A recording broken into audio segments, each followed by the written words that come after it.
The vanilla buttercream slid down my cheek in thick globs. Time seemed to stop as every eye in the banquet hall locked onto me. The holiday music continued playing cheerfully in the background, a mocking contrast to the cruel scene unfolding. "Clean up the mess, janitor," Grant sneered, waving the empty plate in my direction. "That's what you're actually good at, right?" My designer dress, the one I'd saved 3 paychecks for, was now splattered with cake. The room's temperature seemed to plummet as awkward titters rippled through the crowd. 7 years of innovative designs, sleepless nights perfecting prototypes, and sacrifice had led to this moment of pure humiliation. "I mean, really," Grant continued, his voice carrying across the suddenly quiet room. "Did you honestly think that dress would make people forget where you belong? The cleaning staff is downstairs, sweetie." My hands trembled slightly as I reached for a napkin. No one moved to help. These were my colleagues, people I'd collaborated with for years, yet they all stood frozen, champagne glasses clutched in their hands, expressions ranging from shock to pity to barely concealed amusement. Then something shifted. A figure pushed through from the back of the crowd, Ava from Money Management. She wasn't smiling. Her gaze was steel as she pointed directly at me. "She's the new CEO." The words seemed to echo, once, twice, 3 times. Grant's smug expression vanished. The plate slipped from his fingers, clattering to the floor. "What did you just say?" Ava stepped forward, holding up her phone. The board notification just went out. Company-wide announcement. All eyes swung from my cake-smeared face to Grant's rapidly paling complexion. His mouth opened and closed like a fish gasping for water. And that's when the board chairman stepped into the center of the room, microphone in hand, ready to make the official announcement that would change everything. If you're enjoying this journey of sweet revenge so far, take a second to hit that like button and subscribe to hear how this story unfolds. Trust me, you won't want to miss what happens next. And if you've ever dealt with a toxic boss, drop a comment below. I read every single one. My name is Petra Nova, and until that moment, I'd been the invisible backbone of Kitchenverse. Not that you'd know it from looking at the company's public face. My designs for innovative cooking tools had propelled us from struggling startup to industry leader. Yet my name appeared nowhere on the patents. Grant made sure of that. I grew up in a small apartment with a mother who turned our tiny kitchen into a wonderland. She could conjure feasts from nothing, making tools do things their manufacturers never intended.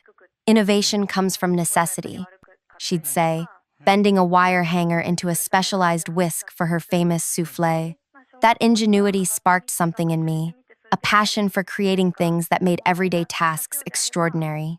After design school, I landed at Kitchenverse when it was just 8 employees working out of a converted warehouse. Old Man Harrington, the founder, recognized something in me during the interview. "You have hands that understand problems," he'd said, watching me automatically reorganize the prototype pieces scattered across his desk. For 3 years, I worked directly with Harrington. We developed revolutionary products together: the self-adjusting measuring spoon, the heat-distributing pan handle, the moisture control storage system. Each one started as a sketch in my notebook and ended as a bestseller in kitchen stores nationwide. Then Harrington's health began failing. The company needed new leadership, and in walked Grant, Harrington's sister's son, with his business degree and zero practical experience. He was appointed as temporary director of product development. My direct line to Harrington disappeared overnight. Grant's first action was moving my desk from the open design space to a converted supply closet. His second was taking my name off the Reynolds Cutter project, a gadget I'd spent 18 months perfecting. "Company streamlining," he explained when I confronted him. "No room for ego in teamwork, Petra." I considered quitting almost daily, but the projects themselves kept me anchored. I loved designing things that solved problems, that made people's eyes light up with that, "Why didn't I think of that?" expression. And despite everything, Harrington would occasionally appear in my closet office, asking about new ideas, seeming genuinely interested even as his health deteriorated. What I didn't know was that Harrington saw everything. While I worked in isolation, he watched Grant systematically dismantle the collaborative environment he'd built. Harrington was dying, but he wasn't blind.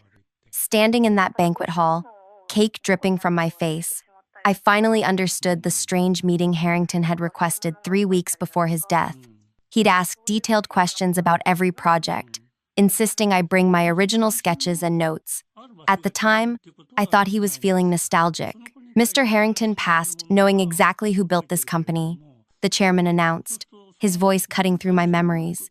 His final amendment to the corporate structure was quite specific. Grant lunged toward the chairman. "This is absurd. She's a designer, not a business. She's the reason we've outperformed every competitor for 5 consecutive years," the chairman interrupted. According to the board's analysis, the crowd parted as I walked forward, still wiping icing from my collarbone. 7 years of being silenced, belittled, and stolen, from crystallized into a strange calm. "Please," I said, my voice steadier than I expected. "Everyone enjoy your evening. Tomorrow brings a new chapter for all of us." I turned to Grant, whose face had shifted from shock to something darker, "including you," I added quietly. That night, I barely slept. My apartment felt suddenly different, as though the walls themselves were holding their breath. I sat at my kitchen table until dawn, sketching not products but plans. Not revenge, I told myself, but reconstruction. When I arrived at the office the next morning, the security guard did a double take before quickly opening the door. "Congratulations, Ms. Nova." The executive elevator, previously off limits to me, opened at my keycard's touch. The top floor was quiet, most employees not due for hours. But Grant was already there, pacing outside the CEO office, Harrington's old office. "This is insane," he spat when he saw me. "You can't possibly run this place. The clients won't accept it. The investors will panic." I brushed past him and unlocked the door. "My uncle was clearly not in his right mind when he made this decision," Grant continued, following me inside. "I've already called my attorney." The office was exactly as Harrington had left it, meticulously organized chaos. Prototype pieces, sketches, and engineering reports covered every surface. I ran my fingers over a half-completed design for a child-safe peeler. "Your attorney will find everything in order," I replied, setting my bag down on the desk. "But don't worry about your position here." Relief flickered across Grant's face, quickly replaced by suspicion. "The production area needs experienced oversight," I continued. "You start today." "Production? You mean the factory floor? That's ridiculous. I'm the director of—" "Not anymore." I turned to face him fully. Mr. Harrington left very specific instructions about restructuring. Every executive must now have hands-on experience in all aspects of creation. "You begin with production." Grant's face flushed red. "I won't do it. You can't force me to work on an assembly line like some essential worker who makes our company possible," I finished. "Your choice is simple. Accept the position or resign." His mouth snapped shut. We both knew resignation would mean surrendering his stock options and the considerable inheritance Harrington had tied to his employment. His uncle had been cleverer than either of us realized. "Fine," he finally hissed. "But this little power trip won't last, Petra. The board will see what a mistake this is within a month." As he stormed out, I noticed the company handbook on Harrington's shelf. I pulled it down, already forming an idea that would either rebuild Kitchenverse from the ground up or tear it apart completely. 3 days later, I called the first all-company meeting in Kitchenverse history. Every employee, from design to packaging to shipping, gathered in the main presentation hall. "For too long, we've operated as separate islands," I began, looking out at the uncertain faces. Designers creating products without understanding manufacturing constraints. Sales promising features without consulting engineers. Management making decisions without experiencing the consequences. I unveiled my plan, a rotation system. Every employee would spend 2 weeks each quarter working in a different department. Executives would start first. "We cannot create exceptional tools for home kitchens if we don't understand every aspect of bringing them to life," I explained. "This isn't punishment, it's education." The room buzzed with reactions. Excitement from those who'd felt ignored, apprehension from those comfortable in their silos, outright hostility from most of the executive team. Grant sat in the back row, arms crossed, expression thunderous. He'd spent 3 days in production and already filed 2 formal complaints about unsuitable working conditions he himself had created through years of budget cuts. After the meeting, Ava from Money Management caught me in the hallway. "Bold move," she said. "Grant's already rallying people against you, saying you're dismantling the company structure out of spite." "Let him," I replied. "The quarterly numbers will speak for themselves." "If you last that long," Ava cautioned, "watch your back, Petra. Grant's not the only one who benefited from the old system." She was right. The next few weeks brought passive resistance from every corner. Files mysteriously disappeared before presentations. Production schedules got accidentally altered. Vendor communications went unanswered. I responded by working longer hours, double-checking everything personally, and continuing to push the rotation program forward. Each morning, I walked the production floor.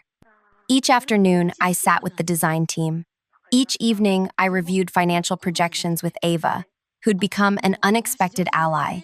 1 month in, I received an invitation to present at the National Kitchen Innovation Convention, the industry's most prestigious gathering.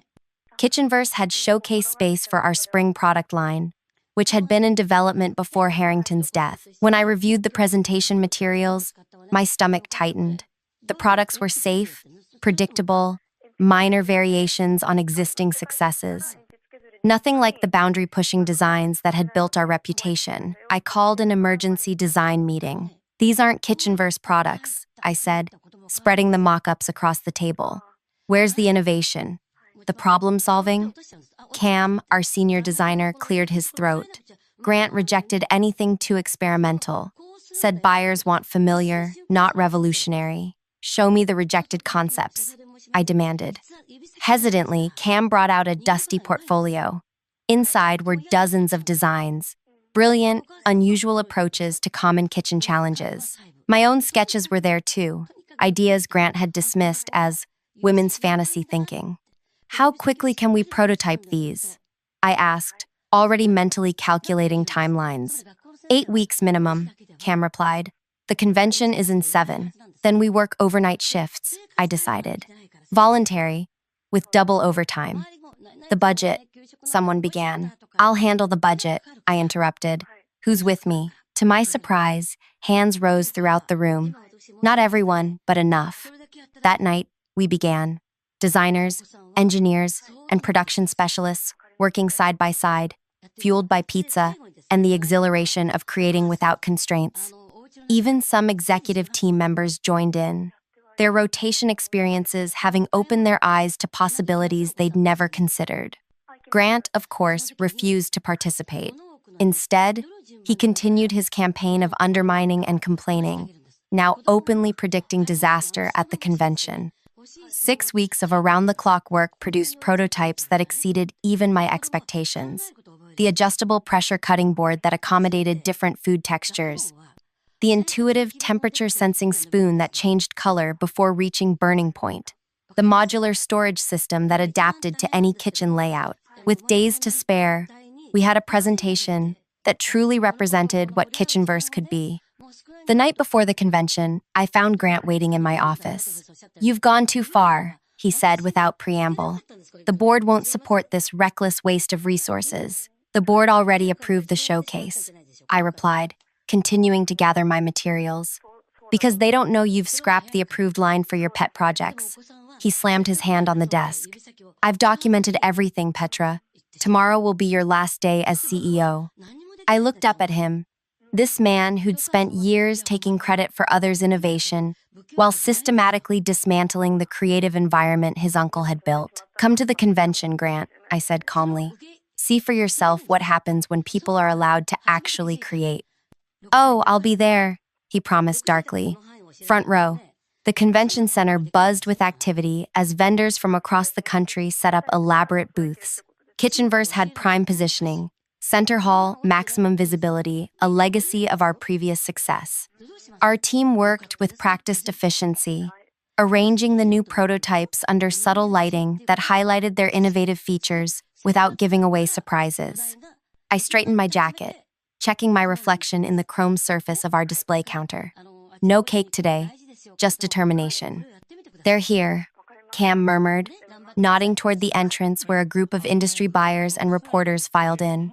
Among them, I spotted Grant, walking alongside two board members. His smile looked painted on. "Places, everyone," I said quietly. "Remember, let them discover the magic themselves." The next hour passed in a blur of demonstrations and conversations. I moved from station to station, watching faces transform from polite interest to genuine excitement as they engaged with our prototypes.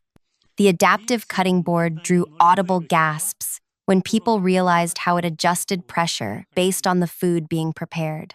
The temperature-sensing spoon had a crowd 3 deep as word spread about its capabilities. Through it all, Grant hovered at the edges, his expression darkening as buyer after buyer stopped to shake my hand, requesting private meetings to discuss exclusive distribution rights. By mid-afternoon, our booth had become the must-see destination of the convention. Industry reporters clustered around, capturing video of the demonstrations. The hashtag #KitchenVerseRevolution was trending on social platforms. That's when I noticed the board members huddled together, their expressions serious as they beckoned Grant over. He gesticulated animatedly, his face flushed, pointing repeatedly in my direction. Ava appeared at my elbow. "Incoming," she whispered. Grant pulled his trump card. Before I could respond, the senior board member, Teresa Williams, approached me. "A word, Ms. Nova?" Privately? I followed her to a quiet corner behind our display, pulse quickening despite my calm exterior. "Grant has shared some concerning information," she began without preamble. "He claims these products were developed without proper authorization, outside established protocols, and at significant unbudgeted expense." I took a measured breath. All products were developed using KitchenVerse resources by KitchenVerse employees. The board approved our convention, participation, and budget. For the previously planned product line, Teresa clarified, "Not whatever this is." She gestured toward our crowded booth. "Did the board specify which products we should showcase?" I asked. Teresa frowned. "Not explicitly, but then we've fulfilled our obligation. We're representing KitchenVerse at the approved convention with products developed by our team. The expense was managed through voluntary overtime and resource reallocation. The financial report shows we're actually under budget for the quarter." Teresa's eyebrows rose. "That's not possible. Grant showed us projected losses. Based on what assumptions?" I interrupted, pulling up the financial dashboard on my tablet. "Here are the actual numbers, verified by accounting yesterday." She studied the screen, her expression shifting from skepticism to confusion. "This doesn't align with Grant's presentation." "No," I agreed quietly. "It wouldn't." Our conversation was interrupted by a commotion at the main booth. The convention director was there, alongside representatives from the Innovation Awards Committee. They were smiling, holding a large acrylic trophy. "KitchenVerse has won Best in Show," Ava called over, her eyes shining. "Unanimous decision from the judges. First time in convention history." Teresa's gaze shifted between the celebration at our booth and the financial data on my tablet. "We'll continue this discussion back at headquarters, Ms. Nova." As she walked away, I spotted Grant near the exit, watching the award presentation with naked fury. Our eyes met briefly before he turned and pushed through the doors. The victory should have felt sweeter than it did.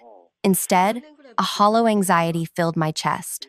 Grant wouldn't go down without a fight, and I'd just humiliated him on the industry's biggest stage. The next morning, I arrived at the office to find security stationed outside my door. "What's happening?" I asked the guard, a woman I recognized but had never spoken with directly. "Board meeting in progress, Ms. Nova. They've requested you wait until called." Through the frosted glass, I could make out several figures seated around the conference table. Grant's voice occasionally rose above the general murmur, though I couldn't make out his words. After 20 minutes, the door opened. Teresa gestured me in. The atmosphere inside was tense. Grant sat with a thick folder open before him, sticky notes protruding from the edges. The other board members watched me with expressions ranging from curiosity to disapproval. "Ms. Nova," Teresa began formally, "we've been reviewing some concerning patterns since your assumption of the CEO position." "What kinds of patterns?" I kept my voice neutral, though my heart hammered against my ribs. Organizational disruption, disregard for established processes, unauthorized product development. She ticked off each point on her fingers. Grant has provided extensive documentation. Grant smirked. Did you really think you could tear apart 7 years of careful business building in a few weeks without consequences? I set my bag down and took the empty seat. May I see this documentation? Teresa slid the folder across to me. Inside were printouts of emails, meeting minutes, budget reports, all carefully selected and annotated to paint a picture of chaos and incompetence under my leadership. I flipped through slowly, recognizing Grant's tactics. I'd been on the receiving end of his manipulations for years. The difference now was that I understood the game. This is an interesting perspective, I said finally, closing the folder. May I offer another? Without waiting for permission, I opened my laptop and projected a series of charts onto the wall screen. These are our key performance indicators since the leadership transition. Customer engagement up 17%. Employee satisfaction improved by 23%. Production efficiency increased by 9% despite the rotation program. I clicked to the next slide, and here's the response to yesterday's convention showcase. Pre-orders have exceeded our quarterly projection by 40%. 3 major retailers have requested exclusive partnerships. The board members shifted in their seats, exchanging glances. Numbers can be manipulated, Grant interjected. What you can't measure is the damage to our company culture. People are confused, roles are blurred, the hierarchy that made us successful has been dismantled. Let's ask them, I suggested. Ask who? The employees. The people who make Kitchenverse work. Isn't that what this is really about? Whether the company is functioning better or worse under new leadership. Teresa considered this. What are you proposing? A company-wide feedback session. Anonymous input from every department. Let the data speak. Grant scoffed. They'll just say what they think you want to hear. Then we'll have a third party administer it, I countered. No possibility of influence from either of us. The board deliberated briefly before agreeing. They would select an independent consultant to gather employee feedback on both the old and new management approaches, with results presented in 1 week. As we filed out of the conference room, Grant caught up to me in the hallway. You've bought yourself a few days, he said under his breath. Enjoy them. When the board sees how you've turned their smooth operation into a hippie cooperative, they'll beg me to take over. I watched him stride away, his confidence unshaken despite everything. For a moment, doubt crept in. What if he was right? What if the employees preferred the familiar hierarchy to my disruptive approach? That afternoon, I sat alone in Harrington's office. My office now, though it still didn't feel that way, reviewing the documentation Grant had presented to the board. His selective editing was masterful. A shifted context here, an omitted detail there, and success transformed into chaos on paper. A knock at the door interrupted my thoughts. Cam stood there with several other designers. We heard about the board meeting, he said without preamble. The whole building's talking about it. My stomach tightened. And we've been collecting something. He stepped forward, placing a thumb drive on my desk. Every email where Grant took credit for someone else's work. Every meeting where he shot down innovation, then presented it as his own, months later. Every time he manipulated budgets to make other departments look inefficient. I stared at the small device. How long have you been gathering this? Years, one of the other designers replied. At first, just to vent our frustrations. Then, when things got really bad, as protection. We never had anyone to show it to before, Cam added. Old Man Harrington was too removed from daily operations by the end, and HR reported directly to Grant. I picked up the thumb drive, turning it over in my fingers. I can't use this to undermine him. It would look like exactly what he's accusing me of, personal vendetta rather than business decisions. We know, Cam nodded, but we thought, maybe it could help you understand what you're really up against. Grant doesn't just want his position back. He wants to erase every trace of change you've brought. After they left, I plugged in the drive. Hours of evidence unfolded before me, a systematic campaign of credit stealing, blame shifting, and strategic sabotage that made my experience look tame by comparison. Grant hadn't just targeted me, he'd created an entire culture of fear and division. The next morning, I called Ava to my office. I need to understand something, I said, gesturing for her to sit. The night of the holiday party, you were the one who announced I was CEO. How did you know before the official announcement? Ava smiled slightly. I didn't. Not for certain. Then why? Because I was in the room when Harrington was updating his succession plan, she explained. As head of financial operations, I had to verify certain details. He never explicitly told me you were his choice, but I saw which files he was reviewing. After that, I paid attention, noticed the lawyers visiting, connected the dots. So when Grant humiliated me at the party, I took an educated guess that the announcement was coming. The timing seemed too perfect. I leaned back, studying her. Why help me? We barely knew each other. Ava's expression hardened. Because I spent 5 years watching Grant crush anyone with real talent. Because Harrington built something special before his nephew started dismantling it. Because that night at the party, when no one else would stand up, somebody had to. Her words crystallized something I'd been feeling since taking over. This wasn't just about my personal redemption. It was about honoring Harrington's vision. A company where innovation thrived because people worked together instead of against each other. The week of the employee feedback survey was the longest of my life. Grant worked the halls like a politician, stopping to chat with people who'd previously been beneath his notice. His charm turned to maximum intensity. I focused instead on continuing our momentum from the convention.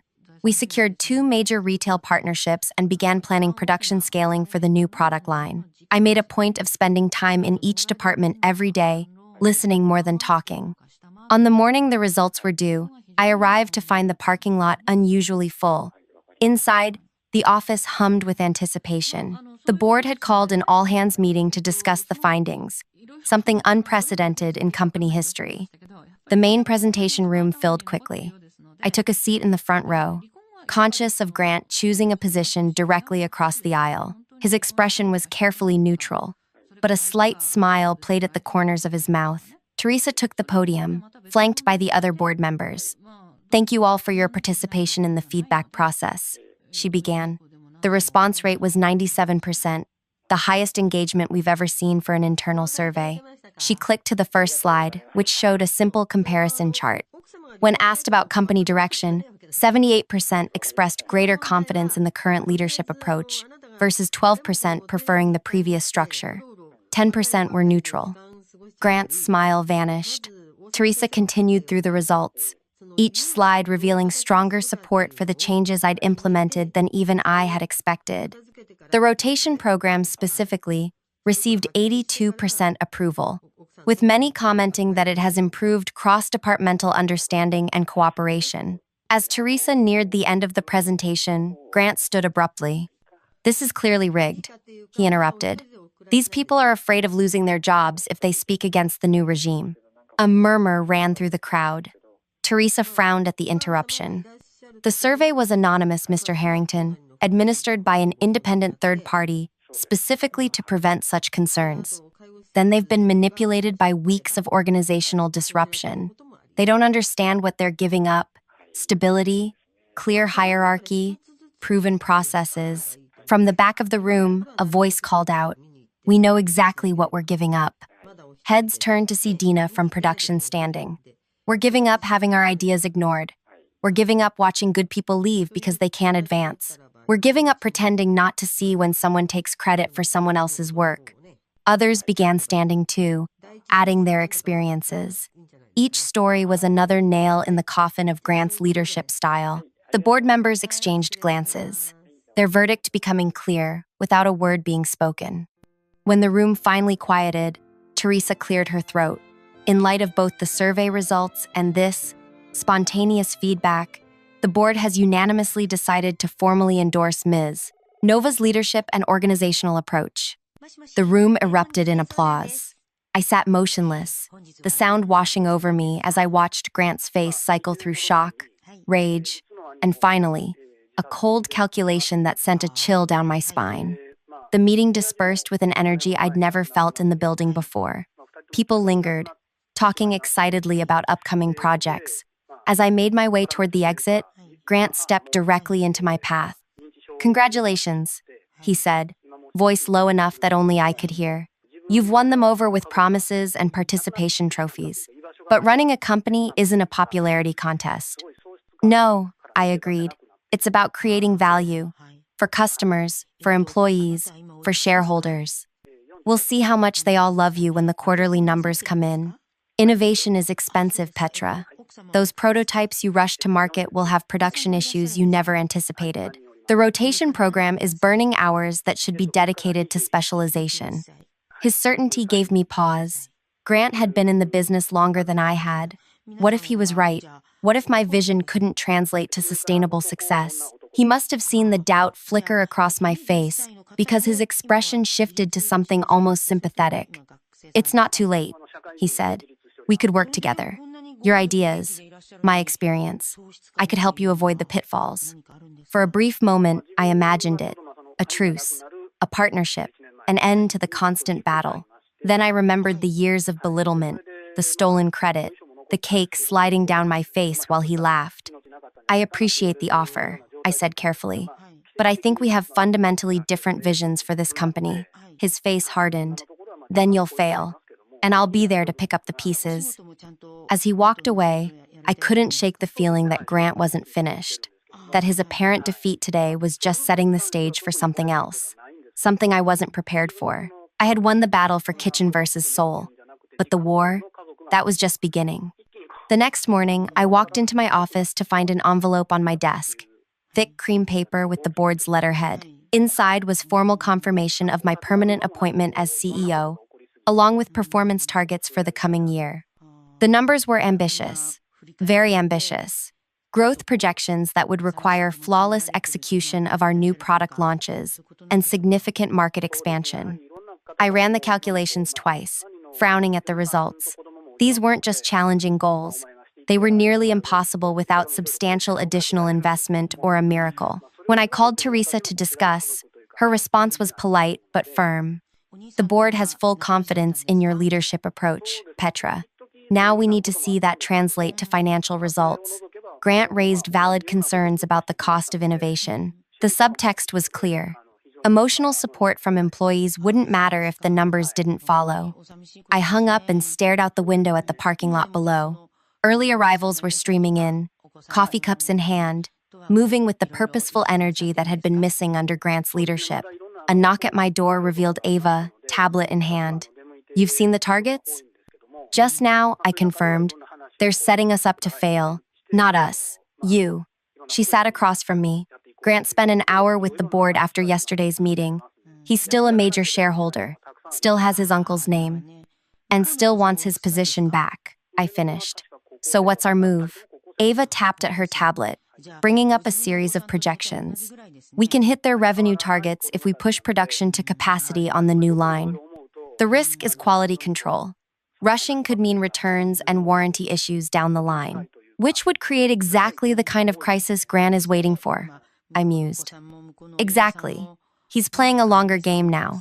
He doesn't need to undermine you directly anymore. He just needs you to stumble.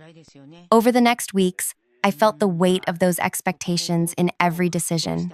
We scaled production carefully, instituting triple-check quality protocols that slowed output but ensured perfect products.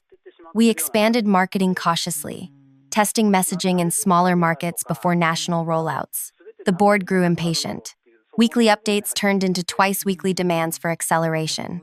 Grant began appearing at stakeholder meetings he'd previously ignored, asking pointed questions about timelines and budgets. 3 months into my permanent tenure, disaster struck. A shipment of temperature-sensing components from our primary supplier arrived contaminated with microscopic metal fragments, invisible until they caused shorts during assembly. We discovered the issue during final testing, but not before we'd built 3,000 units. The entire batch would need to be disassembled and rebuilt. This will put us at least 2 weeks behind schedule, Cam reported grimly. And the replacement components will cost an additional 30,000. Do we have a backup supplier? I asked. Not for this specific component. It's proprietary. I massaged my temples, feeling the first throb of a stress headache. How did this happen? Our quality checks should have caught this at intake. Cam shifted uncomfortably. That's the strange part. The initial samples tested perfectly. It's only the production batch that's contaminated. A chill ran through me. Who handled the supplier relationship? That would be. Cam checked his notes. Regional procurement, Grant's former department.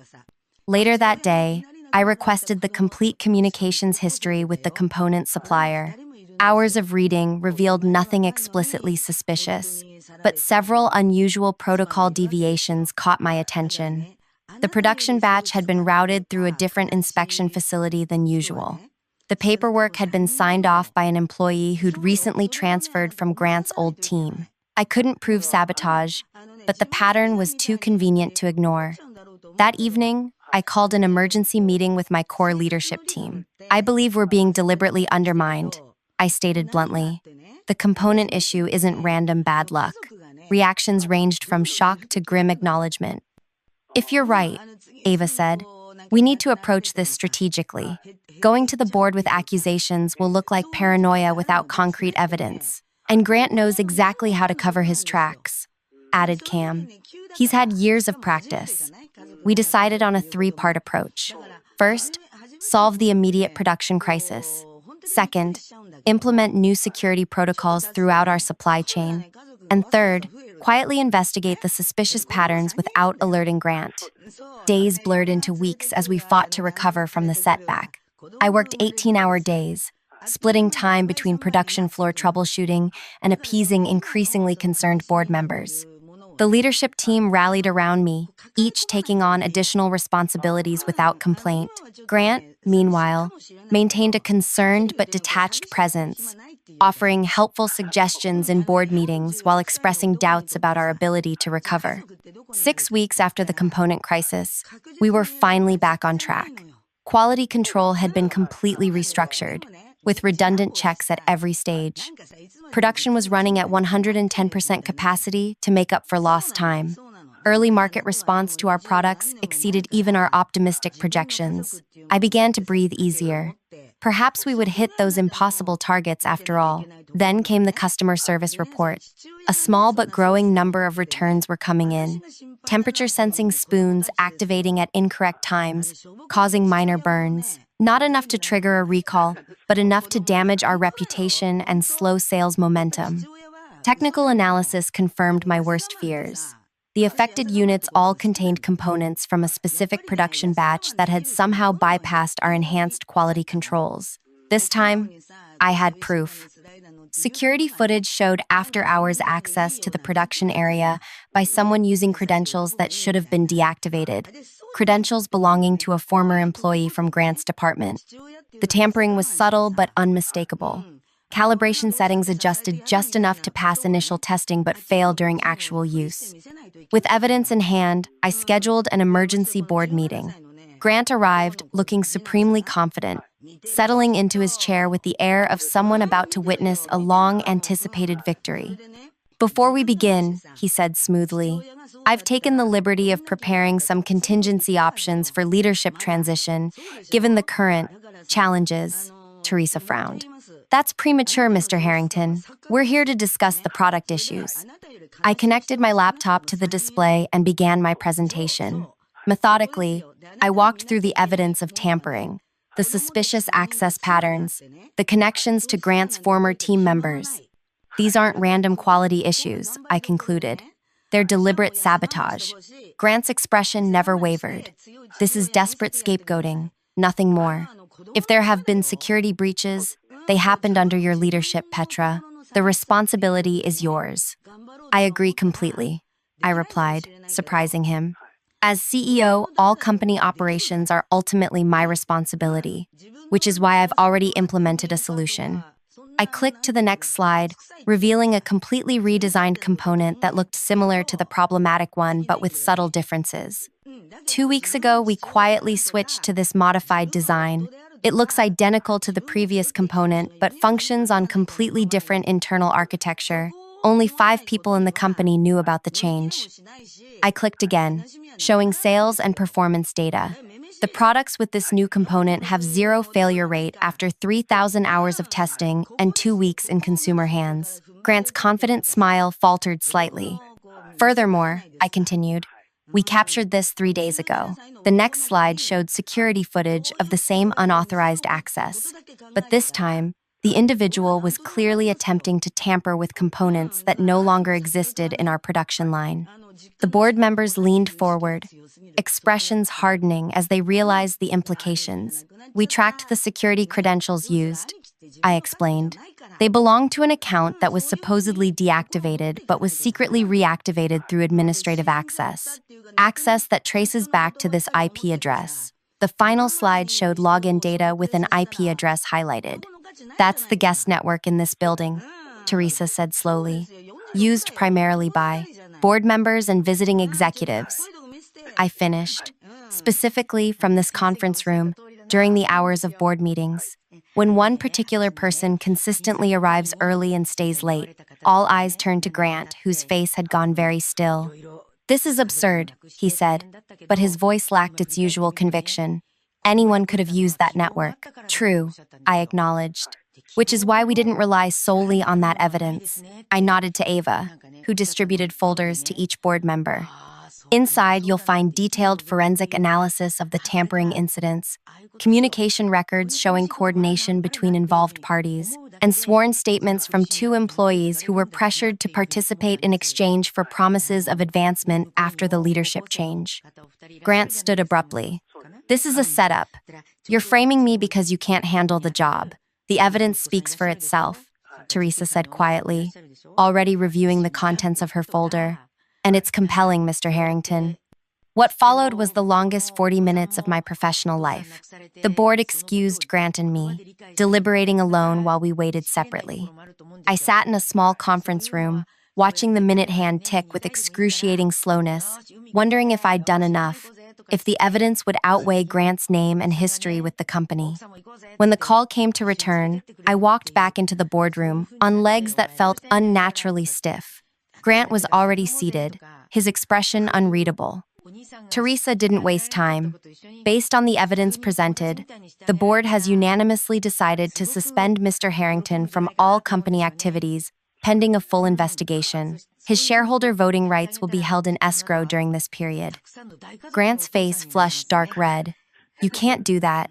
My uncle built this company." "Your uncle built this company on integrity and innovation," Teresa replied evenly, "both of which you've actively undermined. The legal team is already preparing to refer this matter to the appropriate authorities for criminal investigation." As security arrived to escort Grant from the building, he turned to me with naked hatred. "You think you've won? This isn't over. I still have friends here, loyal people who understand what really matters in business." I said nothing, watching as he was led away, still making threats and predictions of doom. In the aftermath, we discovered the full extent of Grant's sabotage network. Nearly a dozen employees placed strategically throughout the company, each responsible for creating small problems that together would have eventually caused a catastrophic failure in our new product line. Most claimed they'd been coerced or manipulated, afraid of losing their positions if they didn't comply. The next 6 months were transformative. Without the constant undermining, our innovations flourished. The rotation program evolved into a cross-functional training system that became the envy of the industry. Employee retention reached an all-time high, and those impossible financial targets, we exceeded them by 12%. 1 year to the day after the cake incident, we held another holiday party. The atmosphere couldn't have been more different, genuine celebration rather than tense formality. I stood on the same spot where I'd been humiliated, now addressing the company as its successful leader. "Today isn't just about celebrating our achievements," I told the gathered employees. "It's about recognizing how far we've come by working together rather than against each other." As I finished my speech to enthusiastic applause, Ava approached with a curious expression. "You have a visitor," she said, nodding toward the entrance. "Says you're expecting him." I wasn't expecting anyone, but when I turned, understanding dawned immediately. Grant stood in the doorway, looking considerably less polished than he once had. The criminal investigation had been settled with a plea deal. No jail time, but significant financial penalties, and a ban from serving as an officer in any public company for 5 years. 5 minutes, I told Ava. Then have security escort him out. I crossed to where Grant waited, maintaining a professional distance. "This is a private event. You're not welcome here." "I came to make peace," he said, though his eyes held no warmth. "The legal matters are settled. I thought perhaps we could discuss my remaining ownership stake." "There's nothing to discuss. Your shares remain in escrow until the board determines otherwise." He stepped closer, lowering his voice. "Be reasonable, Petra. I've lost everything else. Those shares are my legacy from my uncle." "Your legacy?" I couldn't help the incredulous tone. "Your legacy was the chance to build on what your uncle created. Instead, you spent years tearing down anyone who threatened your ego." His facade of humility cracked. "You think you're so clever. One lucky break and suddenly you're untouchable. You have no idea what it takes to maintain a company like this." "Actually, I do. That's why we're thriving now." A server approached with a tray of desserts, including slices of vanilla cake identical to the one Grant had once smashed in my face. "Cake?" I offered, taking a plate. "It's quite good." His eyes narrowed at the obvious reference. "You think this is funny? You destroyed my life." "No, Grant. You destroyed your own life. I simply refuse to let you destroy mine too." I set the cake down untouched. "Now, here's what's going to happen. You're going to leave quietly. Tomorrow, you'll receive paperwork offering to buy out your escrowed shares at current market value, which, I should mention, is significantly higher than when you were involved." "And why would I sell?" "Because the alternative is the board voting to convert your common shares to a special class with no voting rights and restricted dividends. The lawyers assure me it's perfectly legal, given the circumstances of your departure." His face paled slightly. "You can't do that." "I'm not doing anything. I'm offering you a clean, profitable exit. Take the money, Grant. Start over somewhere else." Security had materialized nearby, watching our interaction closely. Grant's jaw worked as he processed his options. Finally, he gave a stiff nod. "Send the paperwork." As he turned to leave, I called after him. "One more thing." He paused, looking back with thinly veiled contempt. "I never wanted your job, you know. I just wanted respect for my work." Everything that followed, the rotation program, the organizational changes, the successful products, those weren't about revenge. They were about building the company your uncle always envisioned. For just a moment, something like understanding flickered across Grant's face. Then it hardened again into bitter resignation as security escorted him from the building for the final time. I returned to the party, where Cam waited with a genuine smile. "Everything okay?" "Everything's perfect," I replied, feeling a weight lift that I hadn't even realized I was carrying. For the first time in 7 years, everything's exactly as it should be. Later that evening, as employees danced and celebrated, I slipped away to the quiet of my office, Harrington's office, that had finally, truly become mine. On the shelf stood a small, unassuming object, the very first prototype I'd ever created for Kitchenverse, a simple gadget that solved a common kitchen problem. Harrington had kept it all these years. I picked it up, turning it in my hands, remembering the pure joy of creation that had brought me here in the first place. Not ambition, not revenge, but the simple desire to make something useful and beautiful. My revenge against Grant hadn't come from public humiliation or career destruction, though he'd certainly experienced both. My true revenge was proving that his entire philosophy was wrong, that collaboration trumped competition, that lifting people up created more success than putting them down, that the company could thrive because of kindness rather than despite it. In the end, I hadn't just reclaimed my designs or my dignity. I'd transformed the entire culture into something Grant could never have built or understood. And watching him realize that, seeing him finally comprehend that his approach had always been fundamentally flawed, that was a satisfaction deeper than any momentary triumph could provide. The company holiday party continued below, the sounds of laughter and conversation floating up to my quiet sanctuary. Tomorrow would bring new challenges, new innovations, new opportunities to build rather than destroy, and I was ready for all of it. If you've ever faced someone who tried to dim your light instead of finding their own brightness, I hope this story reminds you that success truly is the best revenge. Not success as the world often defines it, with titles and power, but success on your own terms. built on your own values. Share your thoughts in the comments below. And if this story resonated with you, please subscribe for more. Remember, the people who try to tear you down are already below you. Keep rising. はい。今日はその慌てているとせっつかれている感情